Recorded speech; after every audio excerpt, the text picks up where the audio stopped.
Welcome students. Today we will verify superposition theorem.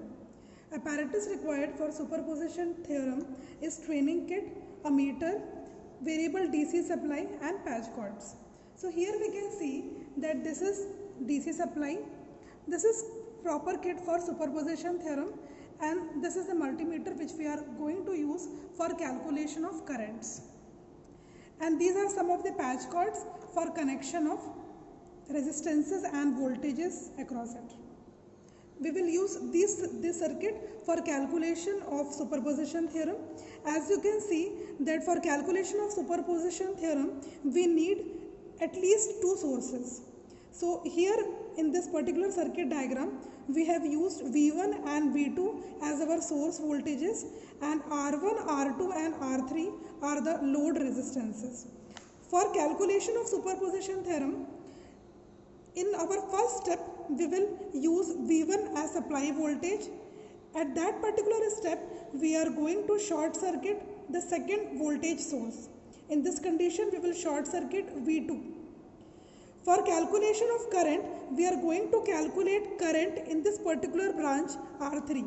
So, we have connected one ammeter in series with R3 across it. So as you can see that V1 and V2 are the two source voltage. Here we can see that this is V1 terminal and this is V2 terminal. R1, R2 and R3 are the resistances. Here we have two options for resistance. One is 2.2 kilo ohm and second is 1.5 kilo ohm. We will use 2.5 kilo ohm for this particular experiment. Similarly, for R3 also we are having two options. One is 3.3 kilo ohm and second is 4.7 kilo ohm. For this particular experiment, we will use 3.3 kilo ohm. Here for R2 we have again two options, 5.6 kilo ohm and 3.8 kilo ohm. For this particular experiment, we will be going to use 1.8 kilo ohm for calculation of load currents.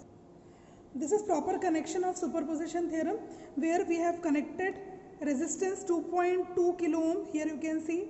Here we have connected resistance 3.3 kilo ohm and also we have connected ammeter with this multimeter. We have given supply from DC power supply and in observation table you can see that we have two tables. The first one is current in the branch AB due to V1, means this is our supply voltage V1. We will measure current. As you can see that when V1 is active and V2 is short circuited, that time we will be going to calculate our first current which we got when V1 is active. In this particular condition, when V1 is active, we will calculate I dash. That time V2 will be short circuited. Similarly, we will take second reading when V2 is active and that time V1 is deactive, and at that time we will be going to calculate the value of second current, that is I double dash. In our second observation table, we will active both the sources, that is V1 and V2. We will active both the sources and we will calculate the total value of current. We will also verify that when V1 and V2 both are active, that time what load current we are getting, and we will cross verify it with superposition theorem. So let us calculate the value of currents in both the condition. In our first condition, we will active both the sources and we will check what current we are getting when both the sources are active. Here you can see that I have given supply to V1 ports and also we have given supply to V2 ports. When both the conditions are active, that time we are getting 2.53 milliampere of current which we are getting. Second time, we will disconnect V2 and we are going to short circuit V2 in this particular condition. When V2 is short circuited, that time we are giving supply from V1. And at that time we will be going to calculate the load current. In this condition we can see that the load current is 1.50 milliampere. Secondly, we will disconnect V1 from the supply,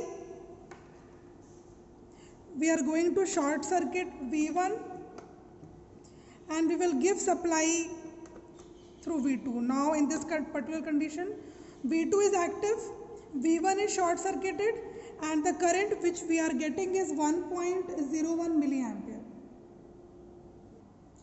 Now we have got all the readings. When V1 is reactive and when V2 is reactive, that time we got I dash and I double dash. Manually we will add both the currents and we got 2.55. In our second reading we got 2.96 and third reading we got 3.62. As you can see that when both the voltages are active, that time we got 2.55, 2.98 we got when both are active, here we got 2.96, here we got 3.61 and here the readings are 3.62. This is all about superposition theorem and there is no theoretical observation table in this particular experiment.